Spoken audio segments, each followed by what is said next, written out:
আসসালামু আলাইকুম প্রিয় বন্ধুরা। পৃথিবী প্রতিনিয়ত তার আপন স্বকীয়তা হারাচ্ছে তার সৌন্দর্য। এর জন্য দায়ী কে জানেন? আমরা মানুষরাই। আপনারা যে দেখতে পাচ্ছেন পাহাড়টি, এখানে আগে প্রচুর পরিমাণে বন জঙ্গল ছিল, বড় বড় গাছ ছিল। এই গাছগুলো আমাদের অক্সিজেন দিত, কার্বন ডাইঅক্সাইডগুলোকে শুষে নিত। ফলশ্রুতিতে পৃথিবী বাসযোগ্য থাকতো। দেখুন, এই গাছগুলো মানুষ নির্বিচারে কেটে ফেলেছে, তাদের প্রয়োজনে তারা সেগুলো ব্যবহার করেছে। কিন্তু কার্বন ডাইঅক্সাইডগুলো তো এখন আর ওই গাছগুলো শোষণ করতে পারছে না, আমাদের আগের মতো আর অক্সিজেনও দিতে পারছে না। ফলশ্রুতিতে পৃথিবী প্রতিনিয়ত উত্তপ্ত হয়ে যাচ্ছে।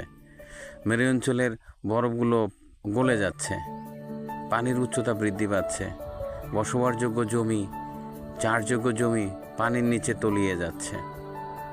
আমরা অনেক ক্ষতিগ্রস্ত হচ্ছি। বরফের অভ্যন্তর থেকে শক্তিশালী জীবাণুগুলো বের হয়ে মানুষকে রোগাক্রান্ত করছে। পৃথিবী ধ্বংসের দ্বার প্রান্তে। আগের মতো বৃষ্টি নাই, আগের মতো যে মৃদু ঝড় এগুলো নাই, এখন শক্তিশালী ঝড়, ভূমিকম্প এগুলো আবির্ভাব হয়েছে।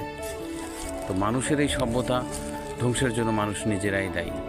তাই আসুন, আমাদের পৃথিবীকে আমরা যদি বাসযোগ্য রাখতে চাই, তাহলে অবশ্যই আমাদের বেশি বেশি করে গাছ লাগাতে হবে। আমরা সবাই মিলে বেশি বেশি করে গাছ লাগাই, আমাদের পৃথিবীর যে আপন স্বকীয়তা সেটাকে রক্ষা করি। ধন্যবাদ সবাইকে।